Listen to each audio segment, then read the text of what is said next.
Well, well.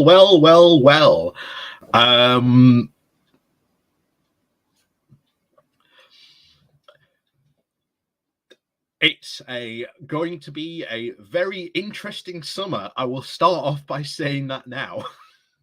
It's going to be a very interesting summer, and my word, I was slightly prepared. I'll be honest and upfront about this. I was slightly prepared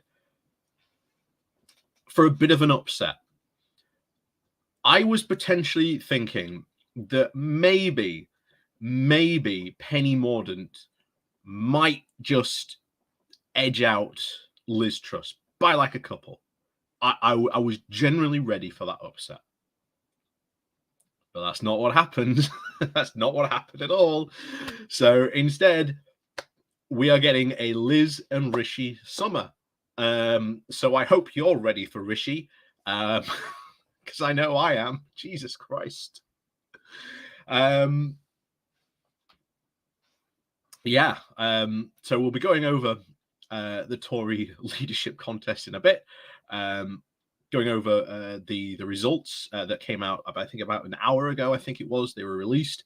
Some of the reactions that have been so far. Of course, Dominic Cummings has already put out a tweet about Liz Truss, which interesting to say the least. And it makes you wonder how much trouble is Cummings going to cause during this summer as well, or will he just sit back and watch? It's going to be very, very interesting, this leadership race. It is going to be very, very interesting. So before we do that, welcome, one and all, to our awesome, lovely, wonderful Wednesday live stream, where we talk about the week that is going on and just what is at the time. I don't know where I was going with that, but yes, as always, welcome. So yeah, so feel free, say hello in the chat. Don't be shy. Come on down, sit around, gather around, and huddle together. Because my word, we are facing a very frightening prospect. A very, very frightening prospect, because, as I've been telling you for quite some time on our Good Morning Walks, you should know this is the exact scenario we've been fearing. Because for some unknown reason, Liz Truss is like really, really popular in the Tory party. I don't know how, but she's like really, really popular. And it's insane how she has all this, now this popularity. But that popularity, depending on how these hustings go, you're certainly going to get very much a repeat throughout the summer of what we saw in the second debate of Liz and Rishi going at each other, clawing each other's eyes out, trying to get to this top job. It is going to be hilarious to watch, but unfortunately, one of them is going to win, and then, oh my, indeed.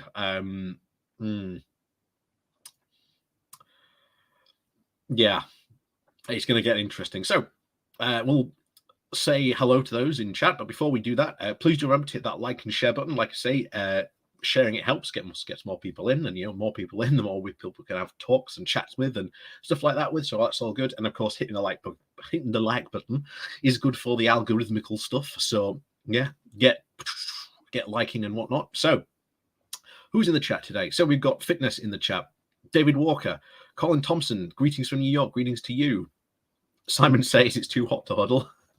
Don't worry, we'll be huddling in a digital sense. That's what we're doing. And Stanley Beckett, Liz Truss, Prime Minister. That is where we could be going. That is seriously where we could be going. Like, if you've been following sort of my Good Morning Walks, you know for a while, this is exactly what I've been talking about. Liz Truss, bizarrely, for whatever reason, probably to do with her like Instagram or whatever it is. I know she's got a company to do that, so she's probably on with that. That's probably where a lot of her popularity has come from. And unfortunately, she has a very, very good chance of winning. And we'll have a look at one of the polls later. So yeah, this is honestly at this moment in time, it is Liz Truss's to lose. It is hers to lose. That's where we are. That's how easy this leadership contest should be for her. So unless she does something really monumentally stupid, which is entirely possible, it's Liz Truss, this contest is hers to win. It really is. Second chancer, hello from London. Kate Beecham, Sunak will win. I don't think so. Looking at these polls. Stanley Beckett, Cameron May, Johnson Truss, spot a pattern. Mike Bears, the ghost of Thatcher will possess the Truss, just like the Exorcist. That's possible as well. And of course, we've got Gluttonous Machina over in the Twitch chat with Liz Thatcher 2.0 Truss. Yeah, very, very much so. Certainly, if you saw that first debate, she was heavily embodying Thatcher in her clothing, which was kind of bizarre, but that's what you get. But anyway, so on with the breakdown of what happened. So what were the voting tallies, you might ask? Oh, hang on, we'll just let those debates done. Where's the... Oh yeah, we're going over Dominic Cummings. There's the... Here we are. So the big question we were all asking from Badenoch being eliminated yesterday was, where do her votes go? Because she had a lot of votes, and depending where those votes went meant who would essentially be in second place. If Penny Mordaunt could manage to hoover some up, she might have had a chance. But it does certainly seem that they all went to Liz Truss, almost to a T. And this is what seems to have occurred today, certainly with the voting. So as you can see today, so just so you know, Rishi Sunak obviously came in first with 137 votes. That was up 19 from yesterday's vote. Liz Truss got 113. That means she was up 27. And Penny Mordaunt got 105. That was up 13. But there weren't a lot in it. There was not a lot in there. And that could have been very, very easily been a Mordaunt Sunak final two. It just all happened to depend on where these votes went. And it very, very much doesn't much like that. Of course, Badenoch being the ERG candidate and also Liz Truss being the ERG candidate, that is where those votes seem to have gone. And this is the summer that we've got planned now. Normally, for those of you who do or do not follow politics, August is like traditionally a very, very quiet month for politics. But this year, oh boy, oh boy, is this going to be interesting? Watching some of this stuff, I'll tell you now, because if you saw the second debate on ITV, you saw Sunak and Truss go for each other. They got into a huge squabble. They got into a huge blue on blue fight, to a point where the whole Tory party, or what it seems at least to have been the backers from the Tory party, sent a message to certainly Rishi Sunak and Liz Truss, telling them to pull out, because well, it wasn't a good look. and even Labour, using the candidate's own words, if you saw some of the Labour videos that have been flying around recently about the debates, they have been amazing PR for Labour. Amazing PR. Oh yes, we're going to help fix the economy.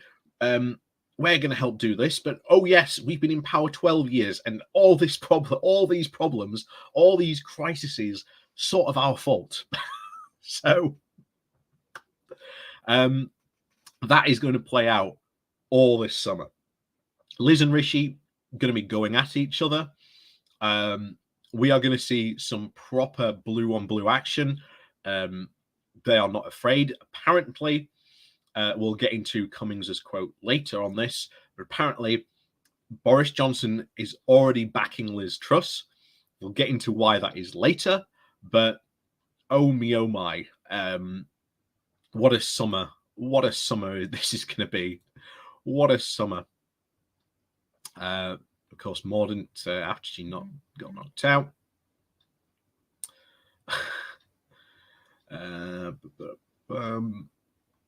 Yeah, Mordaunt calling for party unity. Again, trying to sort of play down the notion of that this is going to be sort of a blue on blue attack, but no, it is going to get really, really nasty. Trust me. Everyone's been calling for unity. That has not been working at all. If anything, the attacks from both campaigns have only gathered pace, and they know that they have to attack each other if they are going to at least score something. And certainly Rishi Sunak is going to have to do that. So this was the first post from Dominic Cummings.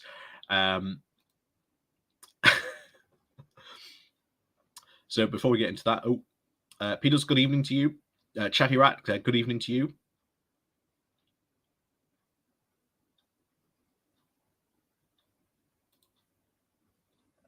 Colin Thompson, Henry Kissinger once said of the Iran-Iraq war that he regretted there could only be one loser. That's how I feel about this contest. Yeah. The thing is, we're the loser, the British public. We are the true losers in this. RC, hi to you.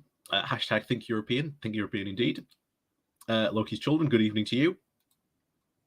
But yes, like I say, good evening. Like I say, do remember to hit that like button on your way in. Like I say, pull up a seat, sit down. We've got some fun to have this evening. So this was Dominic Cummings' first tweet about Liz Truss. As you can see, it says, oh, well, I don't know if you can see it. We should be able to see it a bit better. Oh, never mind. But there you go. But anyway, it says, totally on brand for the ERG to back a truly useless Remainer who did nothing in government except gabble with hacks because she's reassuringly mad behind the eyes. So Dominic Cummings already doesn't have a high opinion of Liz Truss.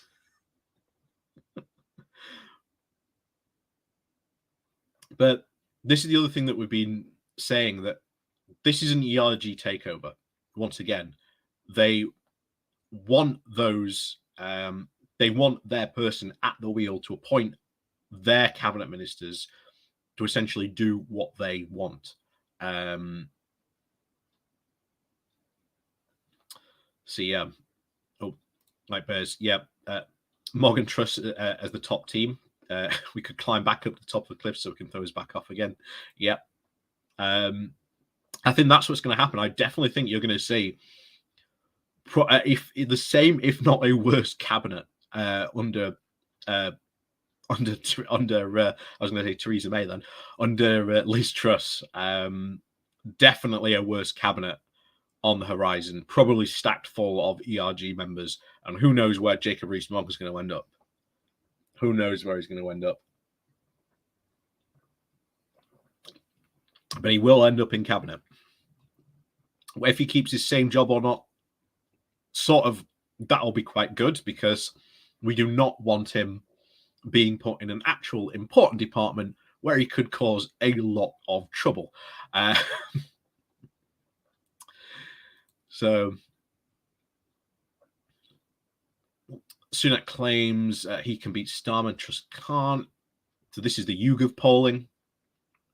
Already quite worrying because, as I said before earlier on today, this is Liz Truss's to win. Rishi Sunak has a massive uphill battle to fight. A massive uphill battle to fight. Liz Truss is insanely popular with the Tory membership, and she's considered to be some sort of a darling among the voters. And this graph shows it off exactly. There's the second one you have here, Rishi Sunak at 35, Liz Truss at 54. Can you just see how big that is compared to that? That's a massive lead. And not only just that, Rishi Sunak would have lost to Badnoch and it would have lost to Mordaunt as well.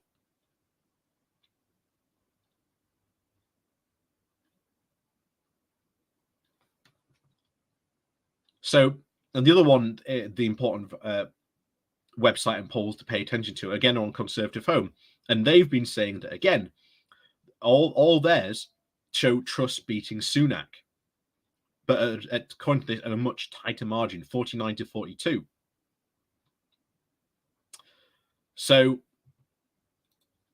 definitely need to pay attention to Conservative Home, looking at their polling of what they're going to be putting out in certainly the next coming weeks or so. But yeah, this round is Liz Truss's to lose. Honestly, she can win this with her eyes closed. She just has to turn up to win, essentially.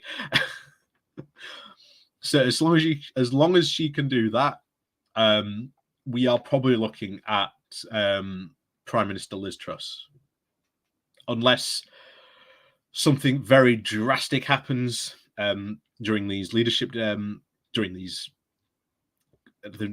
the next couple of months. Very, very, very unlikely he'll be able to sort of completely close the gap. But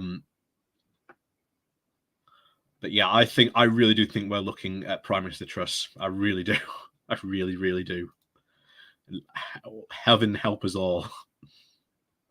So this was the other thing that Dominic Cummings put out on his blog as well, on his Twitter, with a thing from his blog. So, blog.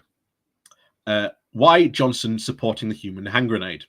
Because Johnson knows that she's mad and thinks that she'll blow, and he can make a comeback. Why did I give her this nickname? Because she blows up all she touches.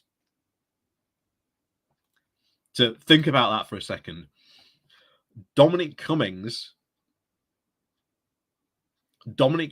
is seriously coming in here and saying, look, Liz Truss is that bad.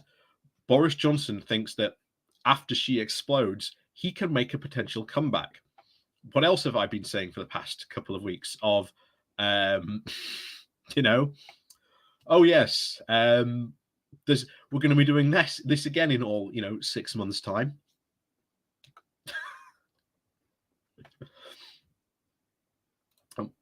Stanley Beckett, if Conservative Home are giving Truss only 7-point lead, that can be turned around once she starts to open her mouth.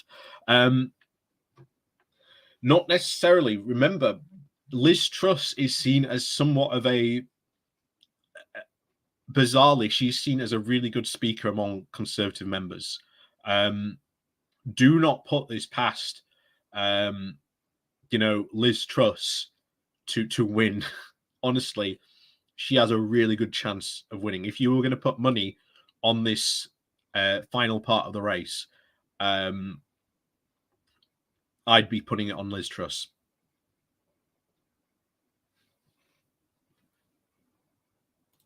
Who's this? Chris Town. A friend said there is a joke going around that Truss winning could lead to a nuclear war in 5 days. Again, that's fits in perfectly with this. So what did Cummings actually have to say about this, and how did she earn her hand grenade moniker? So let's see what he had to say here. So this is a bit of his blog that you can see on there. So Cummings says, I gave Truss the nickname the human hand grenade when she worked in the Department of Education. She said this week it was a, quote, compliment because she gets things done. No, it was because she caused chaos instead of getting things done. Truss is the only minister I shouted at in number 10. The reason was her compulsive psychological leaking. As soon as she left any meeting, she would call people like Harry Cole at The Sun and blurt out what had been said. This routinely caused chaos and often damaged the UK. So, if you may remember, Chatty Rat, not the person who's in chat, but you may remember the whole Chatty Rat fiasco of where there was constantly stuff coming out of number 10 being leaked constantly. And they were like, who is the leaker? Who is the leaker? Who is the one doing this all? So it turns out that big leaker may have well have been Liz Truss. Mystery finally solved. We know who the Chatty Rat was.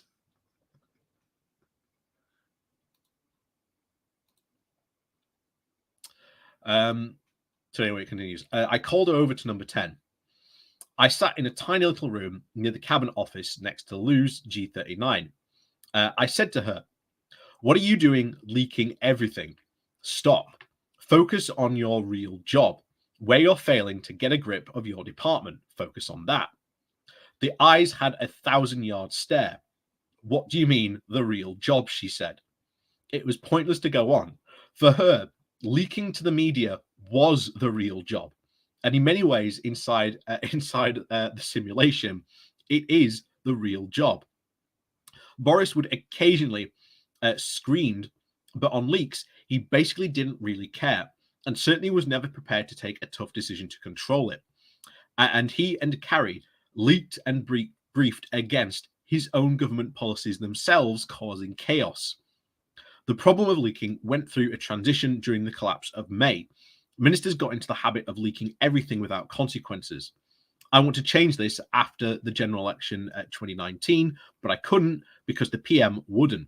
This infected everything, including National Security Council meetings, where understandably and rightly, senior figures such as C stopped saying much because they knew that ministers routinely leaked. So imagine that for a second. If you are working and are having to give briefings to a National Security Council, you are having to potentially hold stuff back. You are having to hold stuff back because you know there is a chance that the people who you are briefing could potentially leak it.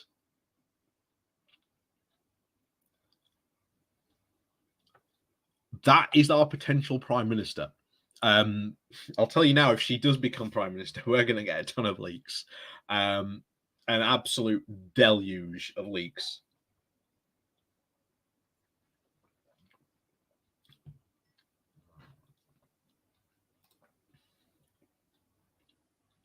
Remainer, Brexiteer, remain. Truss is not for turning. This is also they can blame Brexit on her. Is this also they can blame Brexit on Ramona? No.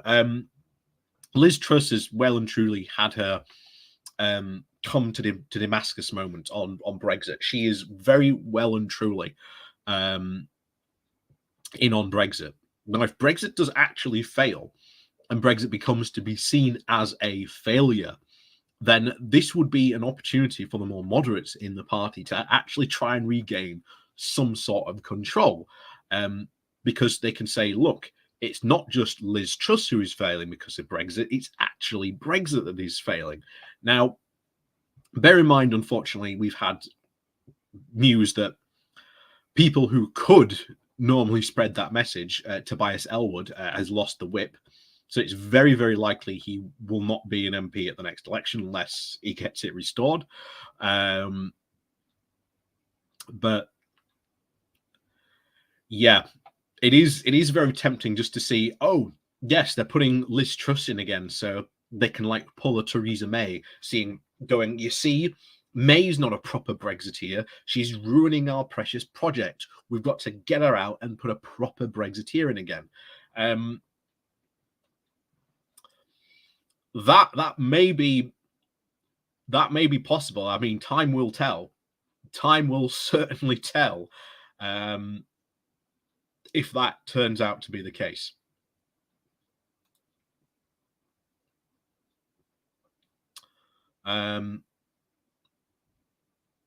Generally, the system could toughen up on this legally and technologically, but won't without the PM backing. And the final part of this, Boris is supporting Truss. Why? One, he thinks that it's the best way to stop Sunak. Trust me, I fully expect Johnson to certainly get stuck in this leadership contest. I fully expect him to get stuck into that leadership contest. And two, he knows Truss is mad as a box of snakes, and he's thinking, there's a chance she blows and there's another contest and I can return. So make no mistake about that. Johnson is planning a return visit to number 10. And we've already said just this week on Monday, Johnson has promised revenge openly in Parliament, not in a veiled threat or anything like that. He has openly said, I'm coming for revenge. And it is in Johnson's character to go and take revenge. This is what Johnson does. And Johnson is going to sit on the backbenches and he's going to cause trouble. And I don't think it really matters that we've got the select committee, because the select committee will probably ultimately find that, yes, he did lie to Parliament, to which the result will be he gets probably suspended from Parliament for some time, and that's it. That's the punishment. His constituents aren't going to recall him. Truss will be far, far too weak to remove the whip from him. She will not do that because it is seen as bad form as going after sort of your predecessor, much like much like, shall we say, Johnson very, very much left Theresa May alone after his, shall we say, getting the keys to number 10. So he's going to be untouchable certainly by the Conservative Party. They're not going to be able to remove the whip from him. They can try, but if he does, he will cause an absolute stink within the party. He will probably start who knows how much chaos.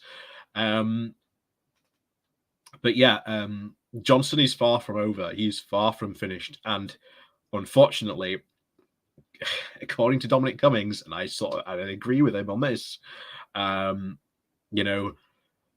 Johnson is planning a return trip, and he's waiting and he wants to get Truss in so that she can literally just explode, which we've already said that is highly, highly likely. As soon as they get in, they've got several crises to deal with. The cost of living crisis is going to explode massively in the end of October, November. It's going to force certainly the current government to actually engage and do stuff that no Conservative really wants to do, which is give out more help. They've already shown they do not want to do that. They have no plans for the cost of living crisis. They've got no plans at all whatsoever. They've got no idea. And it's going to blow up. There's going to be massive buyer's remorse in the party. There's going to be rebellions. And then, of course, the talk will start of, well, now we need to get rid of her. And, of course, there'll be a leadership election. I really do think there'll be another leadership election very, very quickly, because I think Truss is just going to absolutely explode. She's not going to last long. She's not going to last long at all.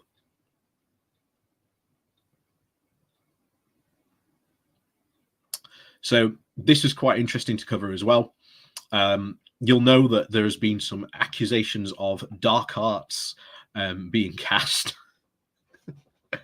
by members of the different members of the Conservative Party. One being that Rishi Sunak has been lending votes to other candidates to essentially keep other rivals out of the running.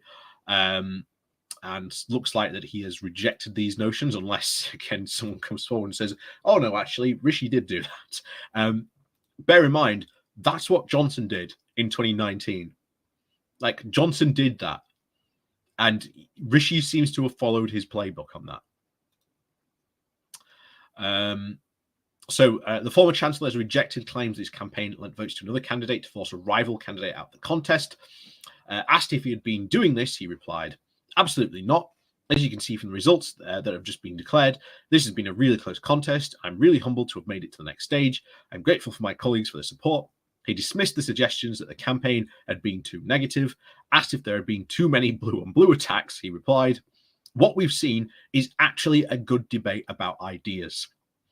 Well, I didn't certainly see a debate about ideas. I certainly didn't see a debate about ideas, which is, quote, very healthy. And of course, it is good for us to debate ideas to make sure that we get the policies right for the country. He restated his claim that he's the only one who could beat Labour. He said, the question now for our members is who's the person who can defeat Keir Starmer and the Labour Party in the next election? I believe I'm the only candidate that can do that. So even then, I think the Conservative brand has taken too much he's taken far too much of a damage.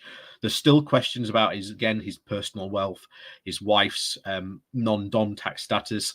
Has he been taking advantage of tax rules and changes being the Chancellor? There's a ton of stuff that is going to stick to him, even if he becomes Prime Minister. And just as Truss is going to find out if she wins, again, the same scenario happens. Rishi Sunak does not have a plan to deal with the cost of living crisis. He does not have a plan to deal with the education crisis. He does not have a plan to deal with the housing crisis. He does not have a plan to deal with inflation. He does not have a plan to deal with the economy.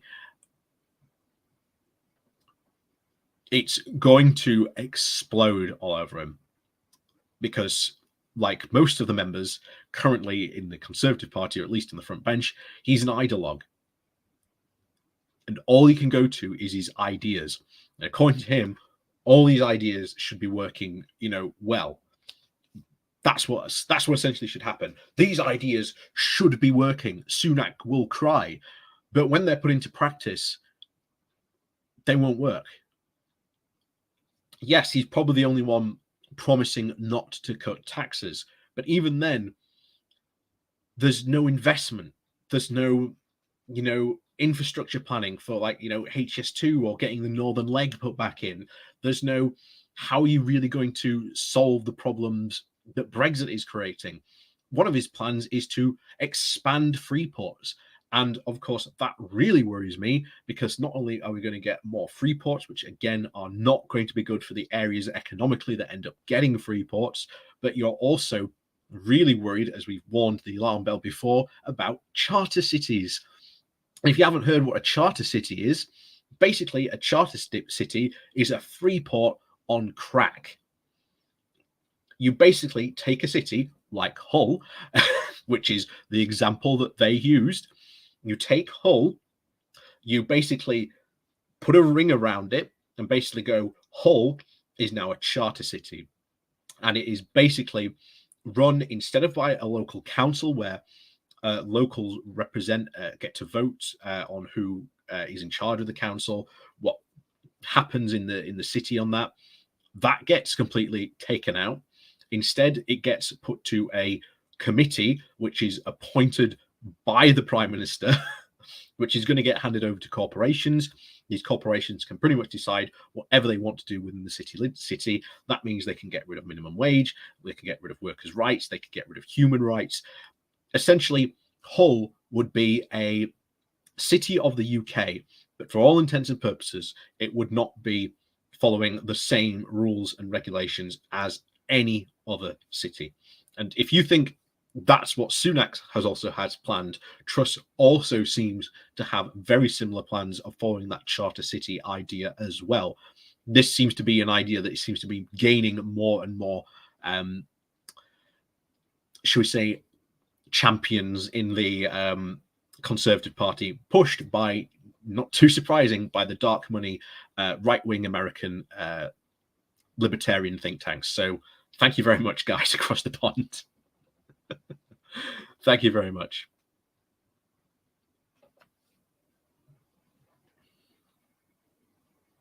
Yep.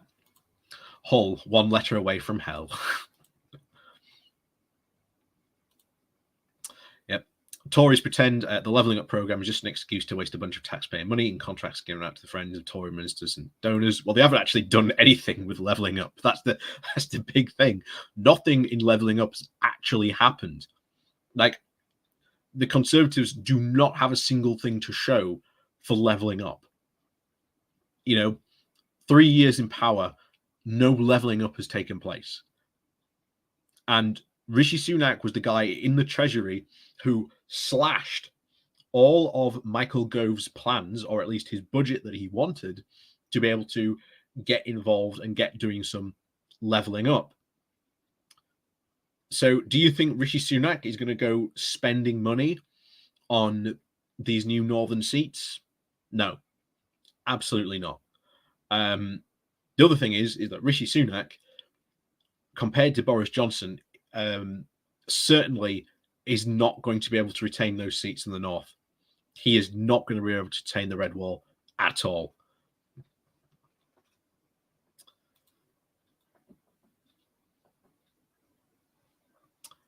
Oh yes, Kuzi Kutang, again, another trend that we are seeing at the moment. Ministers basically ducking out of their duties, basically not doing their jobs. Why? Because they probably know they're not going to be there in a couple of months, in the next couple of months' time. So why bother? Unfortunately, because they are ducking their responsibilities and not going to these committee meetings or cabinet meetings, basically parts of the government cannot run. So that's another state that people are forgetting at the moment. There are parts of our government that are literally not able to function because, as you can see here, Kuzi Kutang, the business secretary, has basically checked out. He doesn't care. He doesn't know if he's going to get a job in the next cabinet, so why should he care? That tells you everything when Tories say, oh yes, we're here to serve. So why isn't he there going to those committee meetings and doing his job? Oh.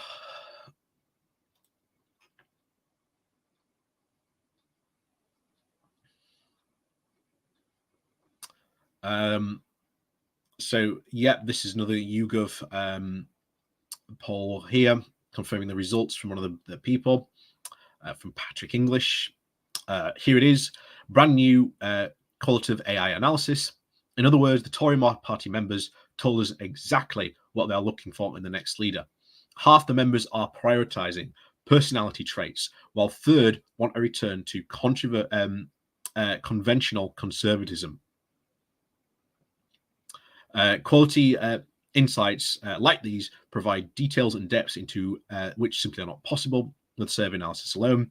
A quick quote for this, for instance, saying, someone with honesty and integrity, willing to tell the truth without fear of consequences, seen as a duty to serve. And that's what the Conservative members are looking for. And they've got a choice between Rishi Sunak and Liz Truss. Good luck, guys. Good luck voting for that. By my word, my word indeed. And other members told us they wanted a, quote, traditional conservative who wants to reduce the role of government, promoting and rewarding people for work, innovation, investment, fascinating detail into what the membership is actually looking for when they start balloting next week. So expect probably to see quite a lot of those in there. But Yeah, so you've got on here, obviously, personality traits came out on the top: honesty, integrity, strong personal character, strong leadership, intellectual strength. Not very good. Wanted. They don't even want someone who's a good communicator. Someone reduce tax and spend. Again, deliver Brexit policy proposals, combating the woke agenda, continuing/returning to Boris Johnson. That's still very low. Unifying the party, electability. Again, electability 3. 3. That's how people want. They want to vote someone who's not electable. So, hey, Conservative members, go ahead, elect someone who's not electable. By all means, go ahead and do that.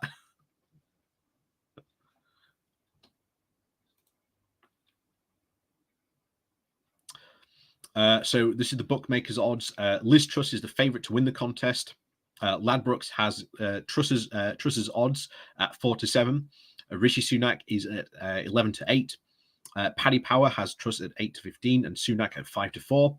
With Smartix says that the odds give Truss an implied 60% chance of winning. Like I say, Truss is insanely popular. Insanely popular. I really do think this is her race to win. I really, really do. I really, really do. AKA Cass. Leveling up money went to the quote planning phase of projects like the northern stretch of HS2, which is subsequently cancelled. Billions still got spent hiring people to estimate cost and buy land. Yeah, the thing is, HS2 would be good.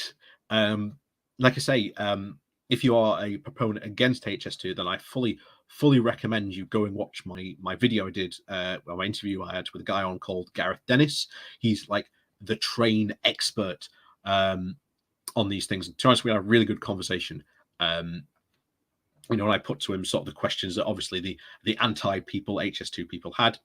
We had a really good conversation. Go watch it. Or if you know someone that's anti-HS2, get them to watch it. Honestly, really good explanation of it. I was already on board for HS2. I'm even on board more for it now, but we need that northern leg, certainly, to have some good infrastructure here in the UK once again. So this is from Labour. So Labour says that Sunak and Truss are both continuity candidates and Johnson stooges. Oof. Labour says that Rishi Sunak are both continuity candidates and Boris Johnson stooges. In a statement on behalf of the party, Colin McGinn, the shadow cabinet minister, said, "The choice to be the next Tory leader is down to two continuity candidates. Both Liz Truss and Rishi Sunak are stooges of the Johnson administration, whose fingerprints are all over the state that the country finds itself in today. Both are now desperately trying to distance themselves from the Tory record of the last 12 years, but both have backed every decision, including every one of Johnson's 15 tax rises. Rather than plan to tackle the Tory cost of living crisis or grow Britain's economy, they are simply offering fancy economics or unfunded giveaways. Neither offers working people anything except more and more of the same."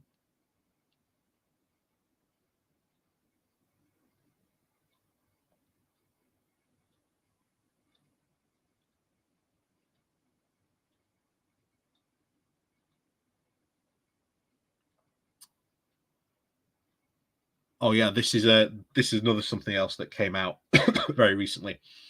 Rishi Sunak once again planning to continue not allowing more offshore wind farms.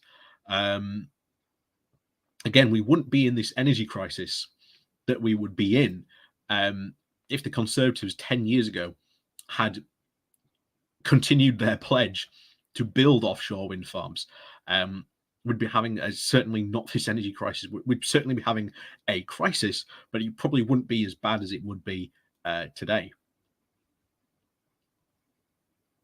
Oh.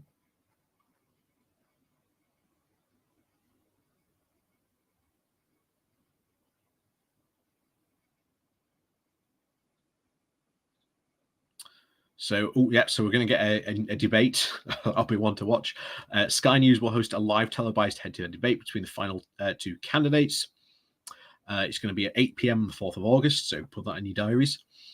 Rishi Sunak and Liz Truss have both confirmed they will take part in the one-hour debate hosted by Kate Burley, with questions from the live studio audience. That's going to be quite interesting if it's going to be a live studio audience. This will be a key juncture in the race as the Conservative Party members receive the ballot papers that same week. Interesting. Oh, someone else sticking there. Ian Duncan Smith getting stuck in. Ian Duncan Smith believed that it would have been a dereliction of duty for Foreign Secretary Liz Truss, who he has been given the backing for the Tory leadership to resign from Boris Johnson's government. Asked if she is the continuity candidate that former Tory leader told the BBC's programme. No, Liz Truss is her own record on what she wants to do. The truth is that when you use words like continuity, they don't really mean a huge amount. Liz Truss stayed in cabinet. She had a very important job. It was Foreign Secretary. We've got a war going on in Ukraine. It's a very serious crisis. It would have been a dereliction of duty for her to abandon it and then promptly decide to get rid of him. The truth is, she's straightforward and loyal on that. I think she was the right way. So, very, very interesting one on that. But then again, Ian Duncan Smith potentially having the problem being almost the problem that he had, what Liz Truss will have. There's seeming to be the fact that the MPs want Rishi Sunak, but the party membership want the other candidate. And trust me, Ian Duncan Smith found that problem out for himself back when he became leader. So maybe history will repeat itself with Liz Truss there, not being the candidate of choice that the MPs want, but wanting the membership wanting her for God knows whatever reason. But there you go.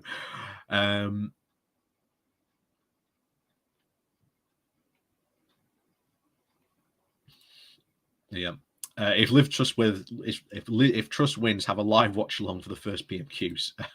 certainly will be interesting. Certainly be very, very interesting.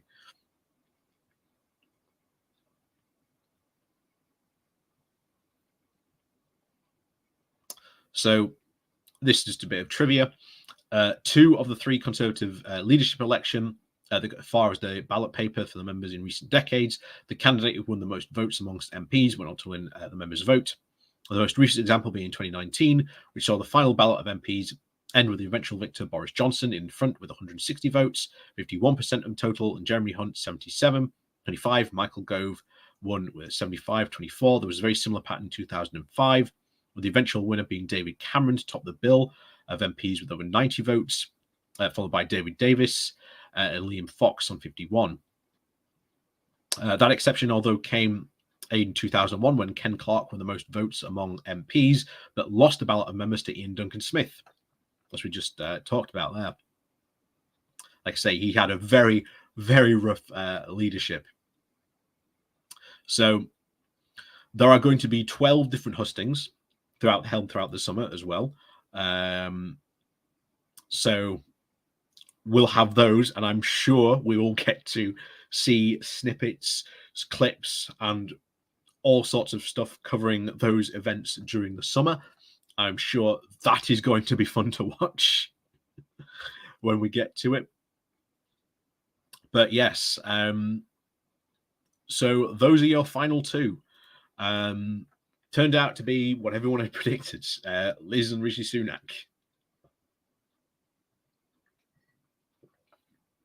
So,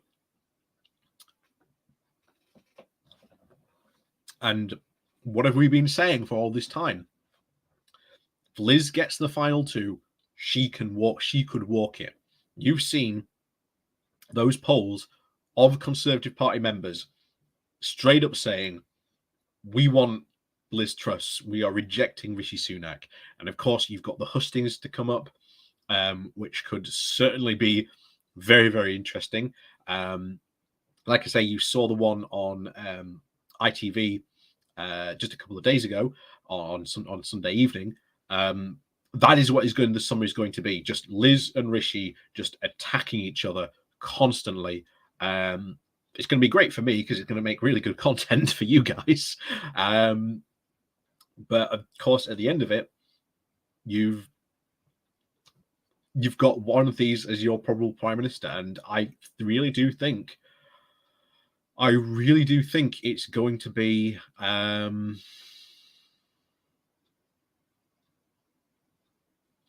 it's really going to be Liz Truss. I really do think that. I really do. And then I agree with Dominic Cummings. She's going to explode. The nickname, the hand grenade that she got, is going to happen. She's going to explode. There will be another leadership contest, and they expect maybe Boris Johnson to try to get back into number 10 in a leadership contest.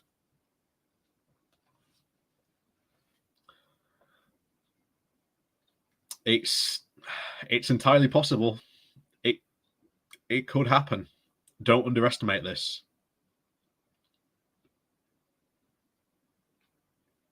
Yeah, with the right AI, Liz could work. Yeah, she needs a good software update. Does Liz Truss before going into these before going to some of these leadership hustings? Pardon me.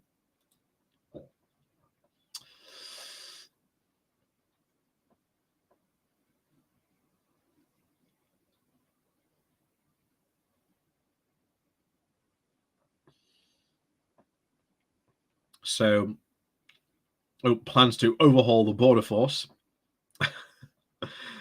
But yeah, I'm sure that'll be talking about those in the next couple of days. But yes, that's not what we're going to talk about next, because now you might not have seen this. You might have.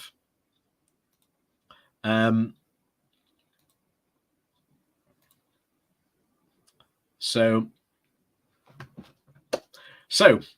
as you know, Britain has left the EU. We've left the single market. We've left the customs union. And that means some very, very serious changes to the way that people can trade now with Europe, especially as Europe is our closest trading partner. So imagine that for a second. Our closest trading partner, our relationship with them was that if you had a product that you wanted to sell somewhere in Europe, let's use their example they're going to use in this video, let's say in France, you put your goods in your van, drive off to France, cross the channel, drop your goods off, and that's it. That was it. That was basically our trading arrangement with the EU. And now, from the Cabinet Office themselves, they put this out. I think it was. They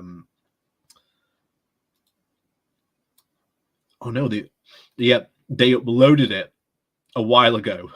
They uploaded this on the 9th of March, but they've only just released it. So it shows they've been very, very hesitant to actually release this. But this goes to show you of what I just said there. We had a seamless trading arrangement with the EU. You take your goods, take them across the channel, sell them in France, job done. You are now going to see, according to the government, in their own words, a simple guide to exporting. And remember, everything you see in this video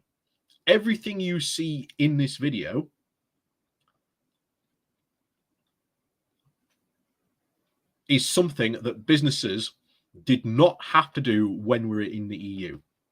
So get yourself ready for this. Get yourself ready for this, because this is a hoot. Edward runs a GB-based company selling thousands of pounds worth of glassware to Elise's shop in France. George is the driver of the haulage company, transporting the glassware. Sandeep and Pierre are customs agents. Search Find a Customs Agent on gov.uk for a list of agents who can help you submit customs declarations. Didn't have to do that when we're in the EU.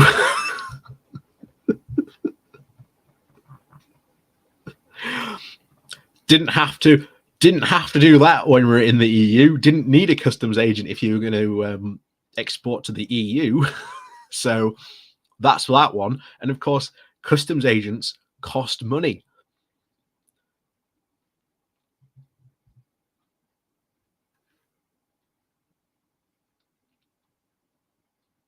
You know, customs agents cost money. This list that the government are pointing to you, these people cost time and money. And the forms they are filling out are not small. They are roughly around that thick. And you have to do that every single time, every single load. And here's the thing. At one point, let's use this example that it was glassware. Let's say you wanted to transport along with your glassware in that load. Let's say you made something else. I don't know. Let's say you make some sort of pottery or something like that along with your glassware. You cannot group those shipments together. So those two things, that glassware and that pottery, have to be classed as separate things. So that means you have to hire the same customs agent twice to do this job, costing that business the time and money it makes to hire those customs agents and fill out those forms.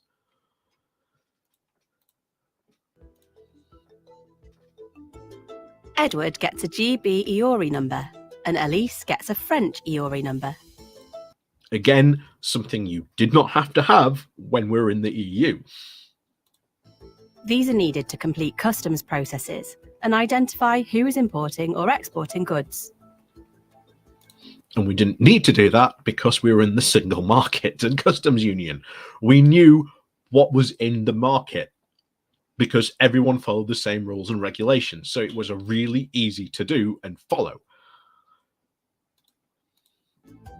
Search Get an EORI number on gov.uk for more information. And of course, getting an EORI number costs money. Now, again, it's not a big amount of money, but if you're exporting, and as we've used our example, that glass and the pottery, you have to get two different EORI numbers to be able to do that because you can't group your loads together. They have to be classed as two different ones. So again, something else that you didn't have to do when we're in the EU.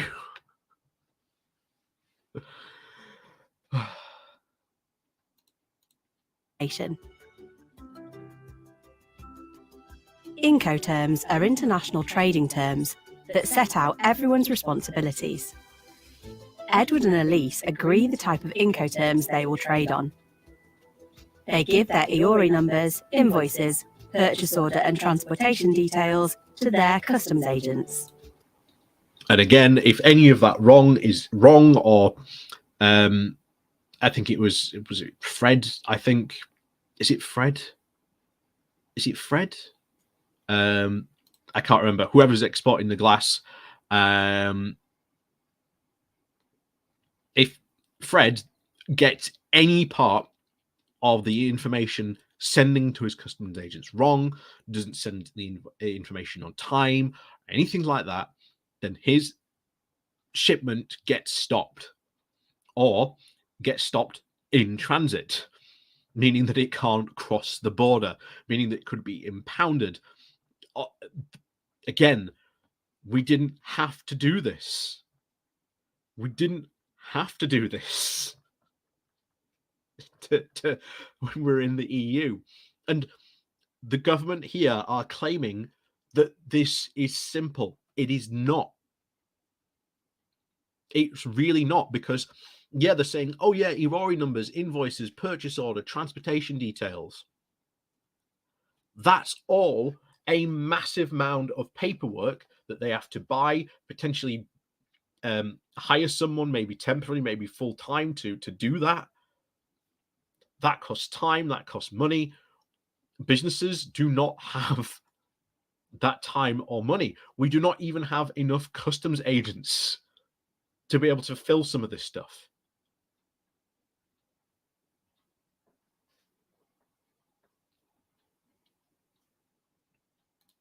Yeah. Is this the stuff EU red tape that Sunak is going to remove what it balls up? Yeah. And the thing is, even if he removes some of this stuff, like, it just basically means you basically make it even more difficult to get this guy's glassware over to France because it's in the EU.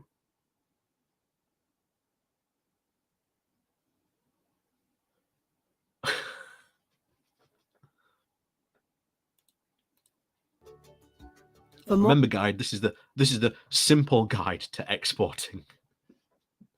This is the simple guide. For more information on Incoterms, visit iccwbo.org and search Incoterms. Edward checks that the goods meet the rules of origin requirements. Again, that requires, more documentation. So, again, this is meant to be the simple guide, but again, rules of origin checks require a huge amount of documentation. So again, something you didn't have to have when we were in the EU, and I keep on saying again, and I was like, I know, but this is how annoying it is. Oh, Catho G, evening to you.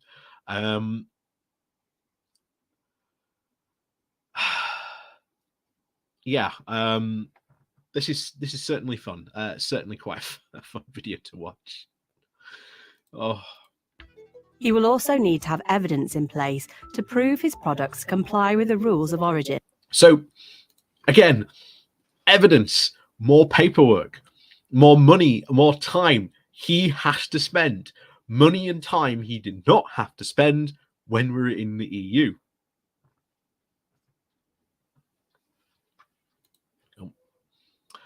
Any chance of rejoining the EU will necessitate a political change to the UK system? No, because the EU have never demanded that before. So why will they demand it now? Not because it's a requirement of EU membership, but because we need to have a long-term think about government and consensus. Again, there's no requirement for joining the EU that says you have to have a PR or proportional representation system. So again, I can't see that even if we didn't change over to PR, which I hope we do, but even if we were to remain under like first past the post rules, that's not. I don't see them enforcing that. So yeah. Remember, guys, this is the simple guide to exporting. Those two things are a mountain of paperwork and money that he has to spend, which he didn't have to spend before. This means that Elise can bring them to the EU without paying tariffs. Find out. Not 100% true. The deal we signed with the EU does not guarantee tariff-free access.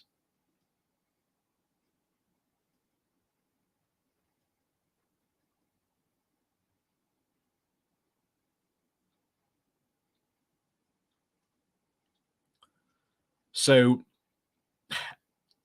that's not 100% true that it will guarantee tariff-free access. I think it will entirely comes down to what type of products that people are importing or exporting. More by searching rules of origin on gov.uk. Again, something that you did not have to do when we're in the EU. Edward will need to ensure that the goods are compliant with EU labelling rules. Something that, well, technically you had to do it when we were in the EU because obviously we were all following the same rules and regulations. But now it's even more important that you have to be compliant with the EU labelling rules. Not only that, you also have to keep up to date with any changes that there might be in the EU rules around labelling. You may remember we've done a couple of videos about wine merchants and the problem that they are having with these labelling rules and requirements. George's haulage company checks guidance on being a heavy goods vehicle operator. Sandeep, Edward's customs agent, submits an export declaration for customs and safety and security exit requirements. Again, that's time and money, a lot of time and money at this point that he has had to do just for one shipment. He sends the consignment reference to the haulage company to add to their goods movement reference, GMR. In this case, they need to register to use the UK's Goods Vehicle Movement Service. Something else you did not have to do when we were in the EU. GVMS, which links the customs paperwork into one record to create a goods movement reference. Pierre, the French customs agent, submits an EU customs import declaration and makes an EU safety and security entry summary declaration. More time and money being spent on this process where it was literally take your goods, go across the channel, drop your goods off, they get sold. Like, this right here is an amazing video for Rejoin, because it just goes to show you just how complicated, just how much red tape there is now in businesses and companies having to export to the EU, where Boris Johnson promised that there would be no red tape, that there would be no tariffs. And given the fact of how bad the Northern Ireland system is currently going, I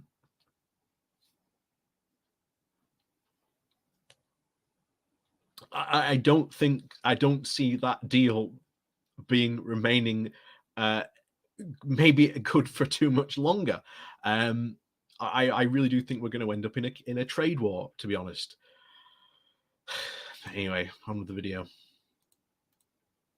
This generates an EU import movement reference number. Again, more paperwork that we didn't need before, and more money costing just to move these goods from one side of the channel to the other. Paperwork that was not needed beforehand. MRN. He sends the MRN to the haulage company.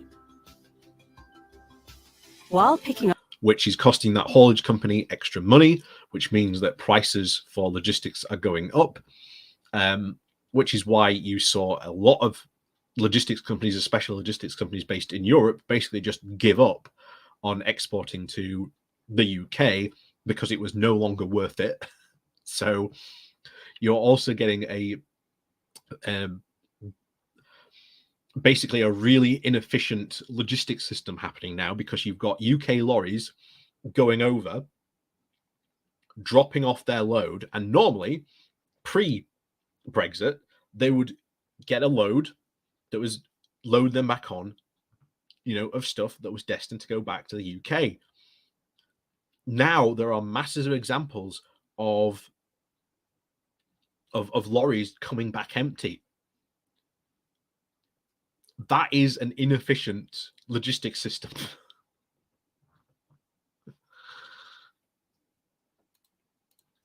up the glassware, George checks that he has all the relevant reference numbers. And if any of those are wrong, you've got to start right back at the beginning. You can't just go, oh, yes, that's wrong. Let me just cross out that number and put the correct one in. No, you have to start all over again. I'm not joking. You have to start all over again. George drives to the port. The ferry operator scans the documentation, and George boards the ferry. The ferry operator systems notify him of next steps. Pierre notifies French customs that the goods have arrived by updating the import declaration, and Elise accounts for any import VAT. George drives to Elise's shop and delivers the goods, which she can now sell in France.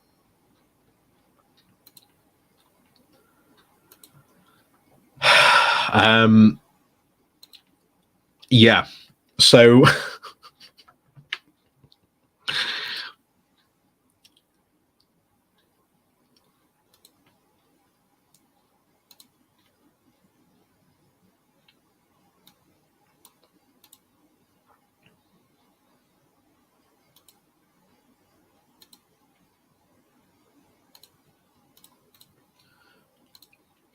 that was, ladies and gentlemen, the simple guide to exporting.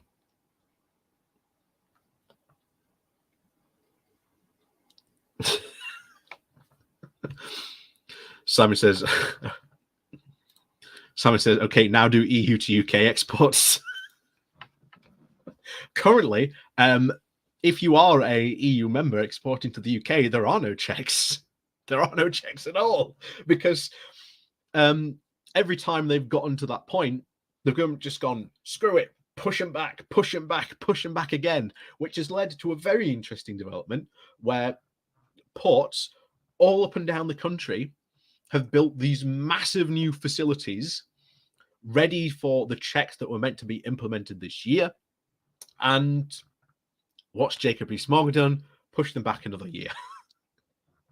Honestly, it's like I think it's like the fourth time these checks have been pushed back, and I wouldn't be surprised if they get pushed back another time. And we've already got a potential problem at the moment in the UK where smuggling has increased, where there's been a very large increase in a lot of illegal goods entering the country. Where have all these been coming from? What's this been the source of all these illegal goods? Where have all they been coming from all of a sudden? You know? Of course, if you've got a border where goods are crossing, where there's being no checks being taken place, of course, smugglers, gangs, criminals are going to take advantage of this. This was obvious. And it's just, you cannot believe, you honestly, when you've seen that video, and as we said at the beginning, you used to get your goods, take them across the channel, give them to your customer, job done. You now have to go through that entire process every single time you want to export. And if you think you're a company whose main source of income is exporting to the EU, you are now having to spend extra time and money on fulfilling all this stuff. There is a reason why a lot of companies have lost, as we've been reporting, 20 to 30% of their business on exports because of this.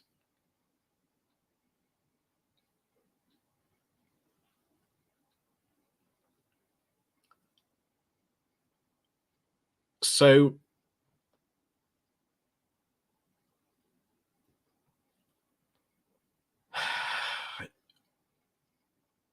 yeah, this is just such, this video is such a good piece of material for like us. It really is. It really, really is. Yeah, and you're right. Pansy pot. Yeah, that's just glassware. What if you're a farmer and you're transporting live animals or shellfish or, you know, food, or the infamous, as we've talked about before, whenever these conversations come up, the infamous chicken pizza? Because where was the dough coming from? Where's the sauce coming from?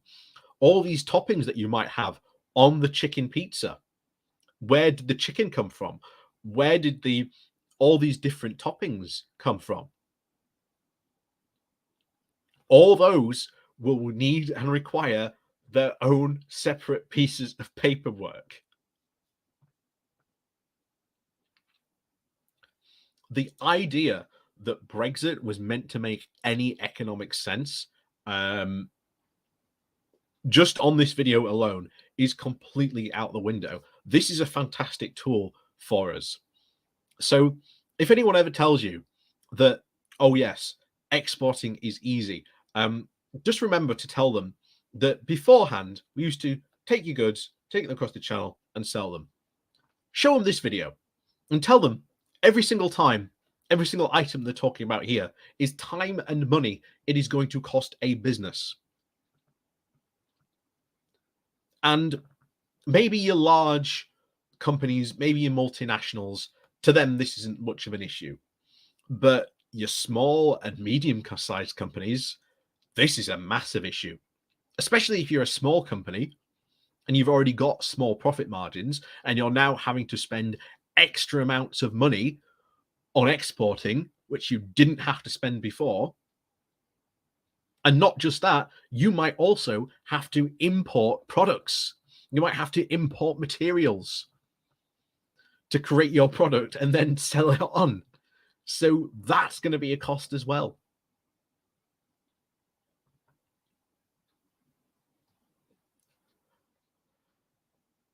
And yeah, sooner or later, I think I saw a Femi video as well. I think he said it. I think it was Jeremy Vine he was on, and he said, Brexit is the white elephant in the room that no one wants to talk about, yet it is a serious economic problem that no one wants to seriously handle. And here's the thing, Brexit just continues to fail time and time again. It has not delivered on its promises. It will never deliver on its promises. They were all pie in the sky, make-believe unicorn nonsense. And yet you've got people like Jacob Rees-Mogg. Rishi Sunak says that he is searching for those Brexit benefits. You would think that given Brexit has sort of happened now, that any type of Brexit, any type of benefit of Brexit, the Brexiteers would be shouting it loud from the rooftops, non-stop, 24/7. Then, of course, there are no Brexit benefits, and the ones that they really want to talk about, meaning getting rid of like workers' rights, a ton of environmental protections, regulations, you name it. There's a ton of stuff that's going to be really bad for us.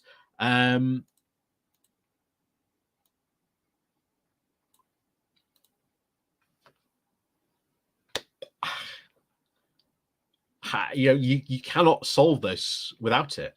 And this is why, Labour saying, okay, we're going to continue to do Brexit. But what they've basically suggested is closer alignment with the EU. If you've got closer alignment with the EU at that point, then up comes the question of, why did we Brexit? Why did we leave the customs union? Why did we leave the single market? And of course, the argument for rejoining just gets stronger and stronger and stronger. And one of the things we have to do is continuously bang that drum and show videos like this of just how difficult Brexit has actually made things for businesses, for the UK, for its economy. Food prices have gone up by 6% entirely because of Brexit. Cost of living crisis. Food's up by 6% because of Brexit. Definitely something we should be talking about to the Brexiteers. Definitely something that we should be talking about to the Brexiteers.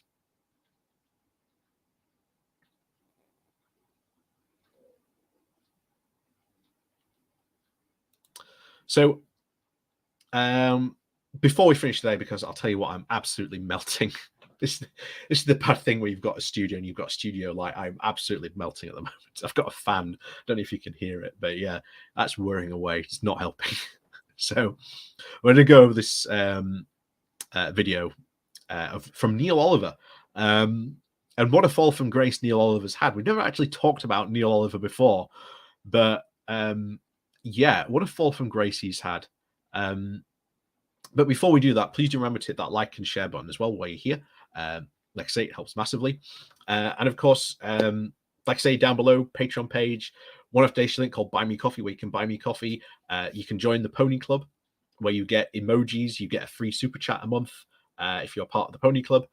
So yeah, help support the channel and all that stuff. So yeah, it's too hot. It's too hot. Anyway, let's get on to this video. So, like I said, we've never really talked about Neil Oliver before.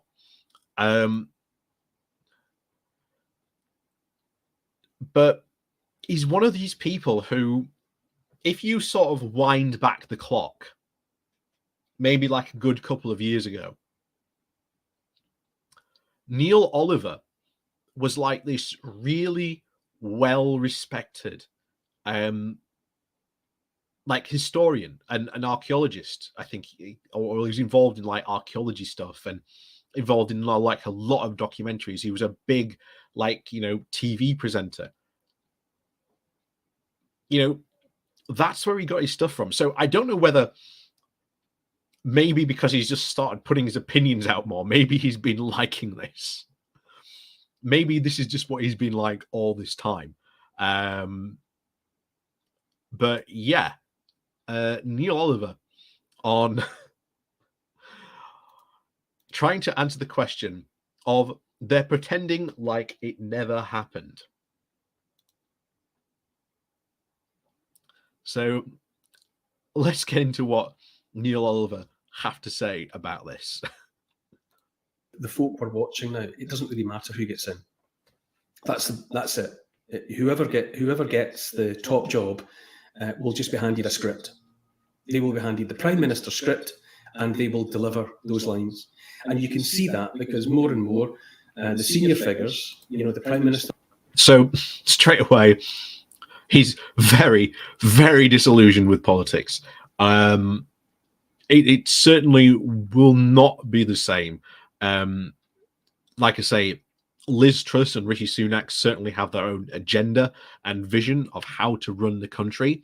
Now, yes, at the end of the day, the Conservative Party is in charge, and they will want, you know, conservative things, but they're going to be wanting an ever more right,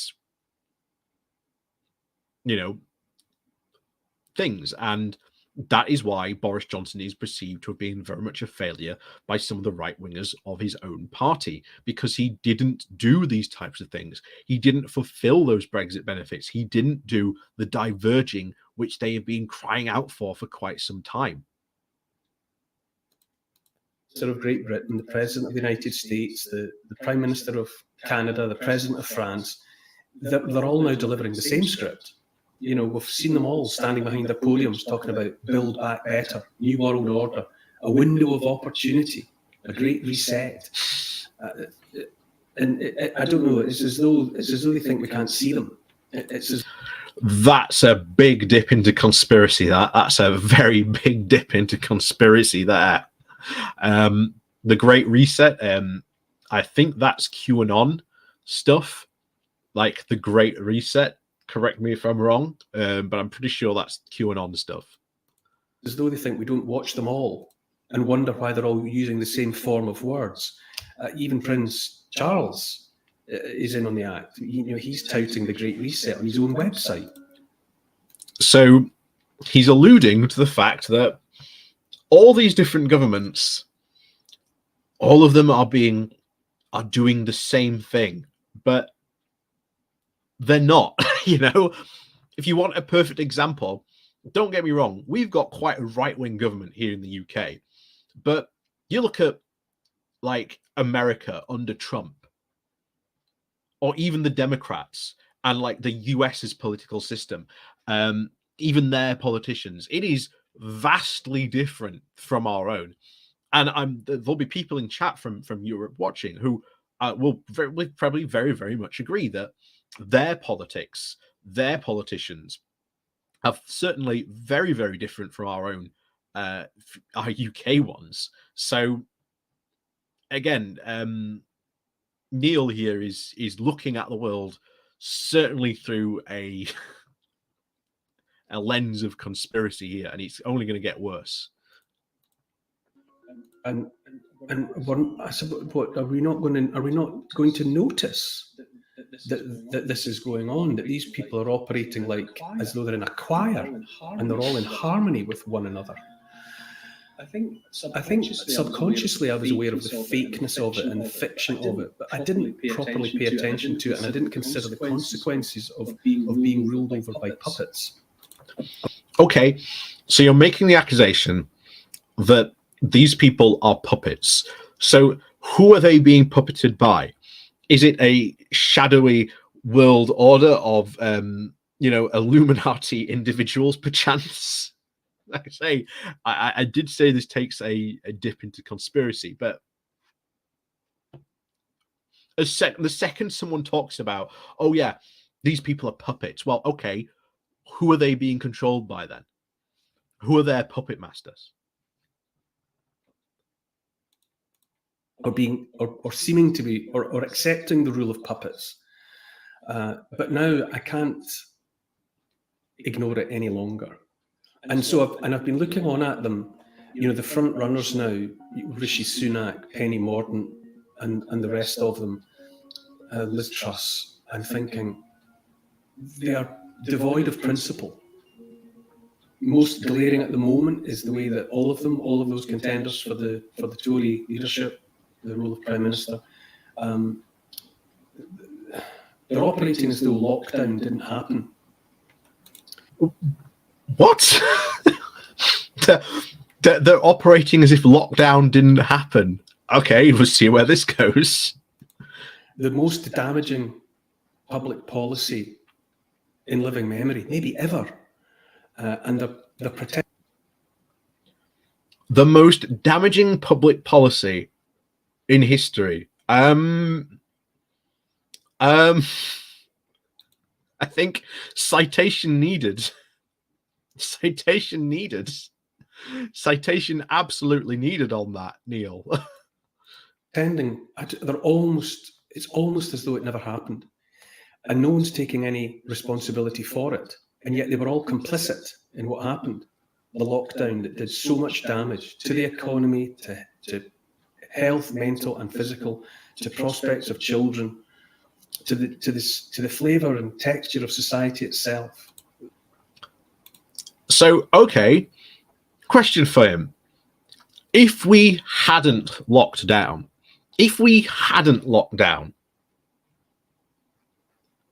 what would have been the consequences of all those things he's just listed? Like, what would have been the consequences?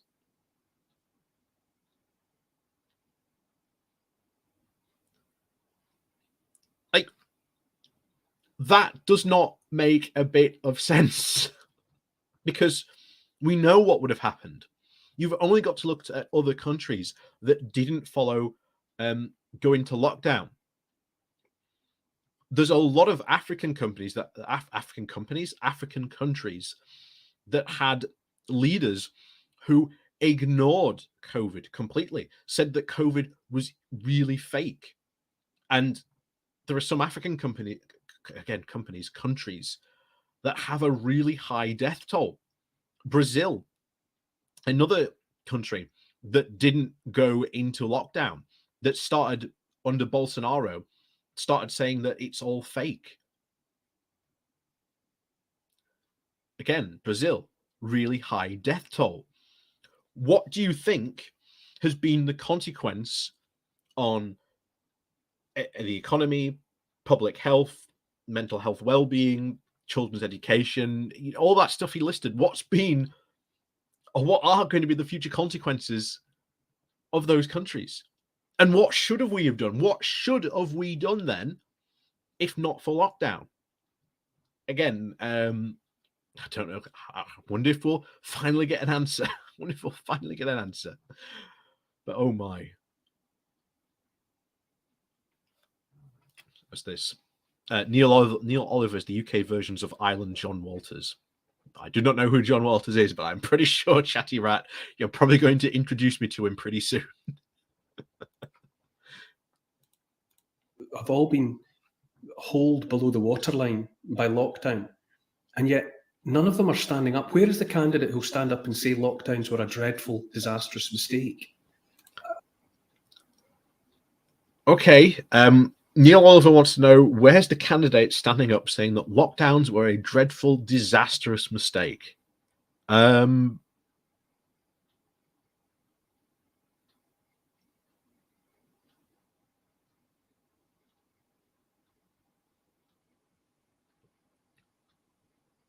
So my question still stands. What would have you have done, Neil Oliver, instead to fight this pandemic? And what would have been the consequences had we not gone into lockdown and followed through on lockdown to all those things that you listed?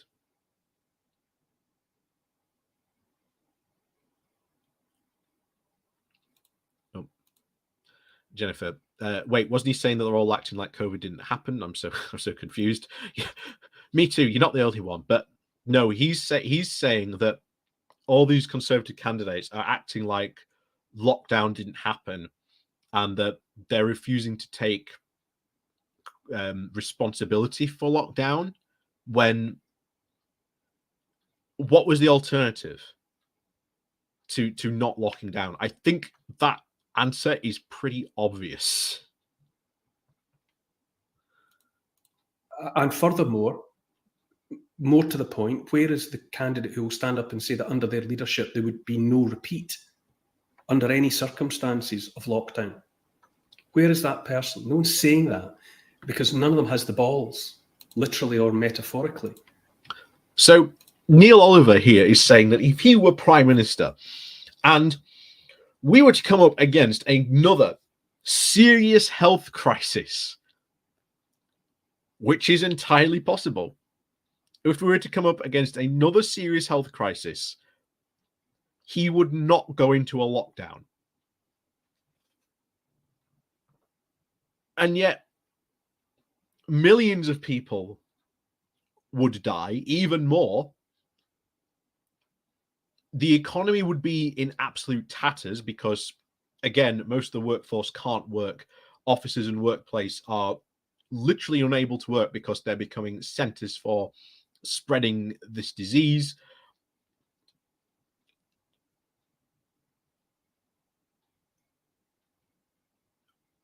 He's an idiot. He's an idiot.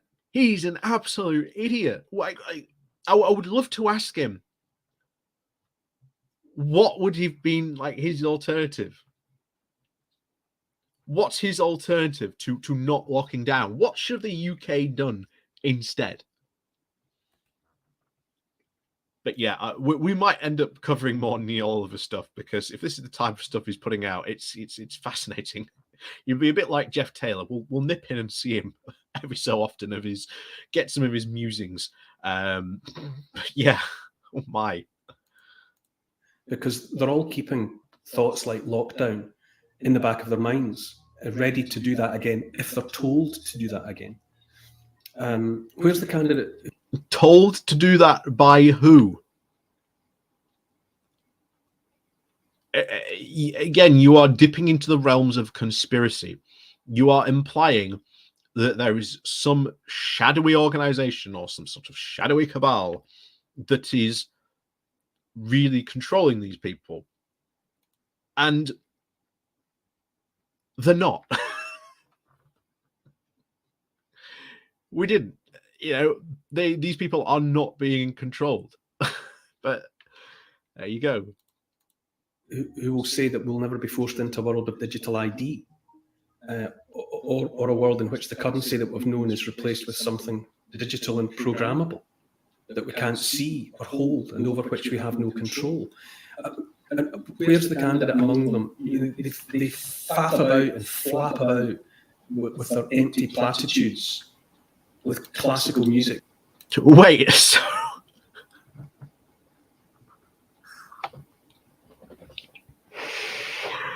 okay, according to him, where's the candidate who's advocating for not to change the currency over to Bitcoin?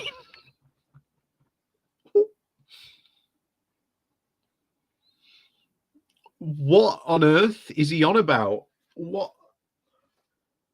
Um. Um. um.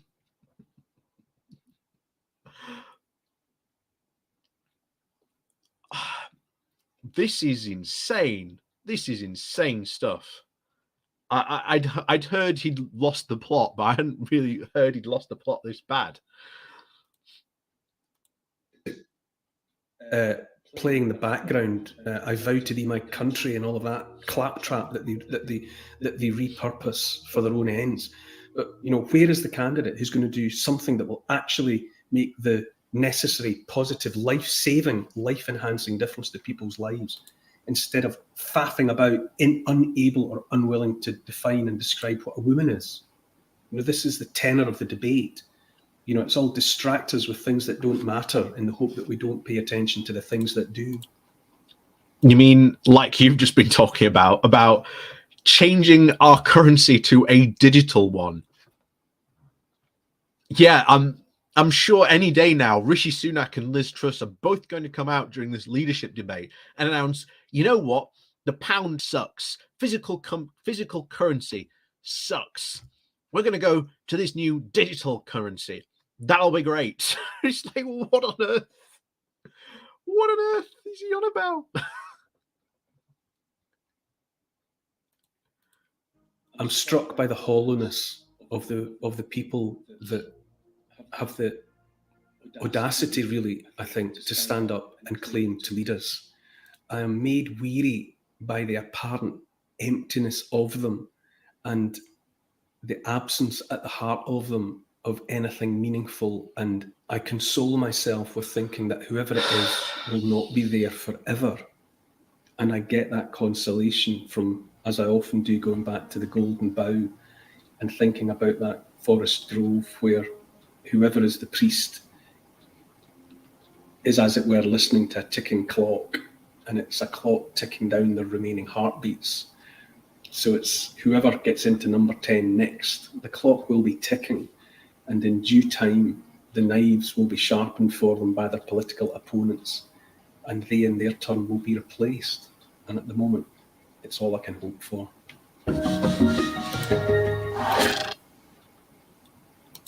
What on earth was that?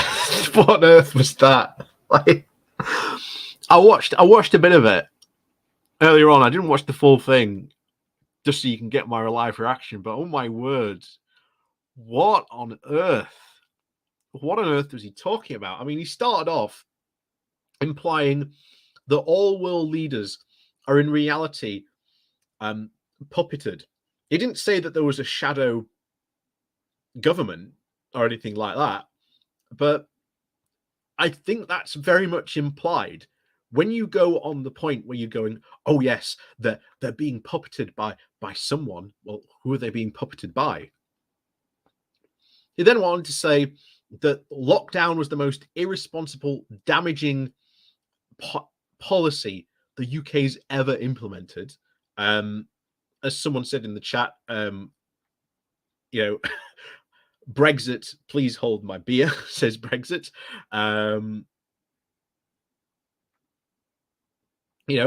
What would he have done then?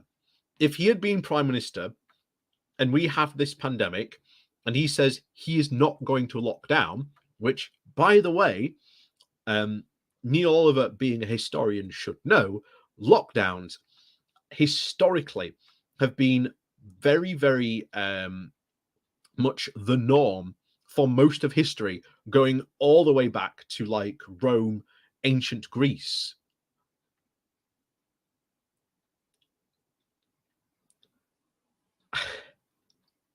I asked him in the question, what would he have done, and what would have been the impact on his country's economy, health, mental health, well-being, children's futures, etc., all the stuff that he listed off. He then went on to say that for some reason, or at least he seems to be under the impression, that they are going to announce some sort of digital currency.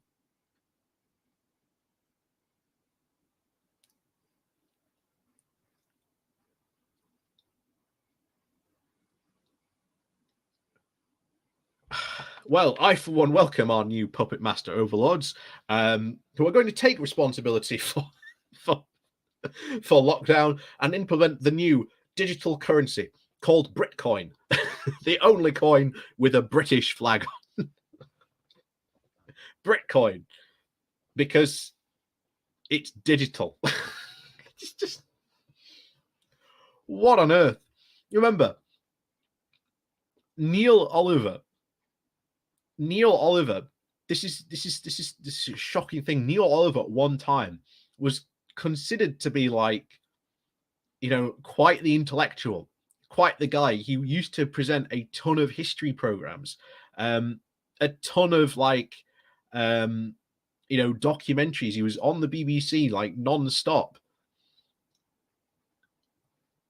He was really well thought and respected. He wrote a ton of books about history and stuff like that.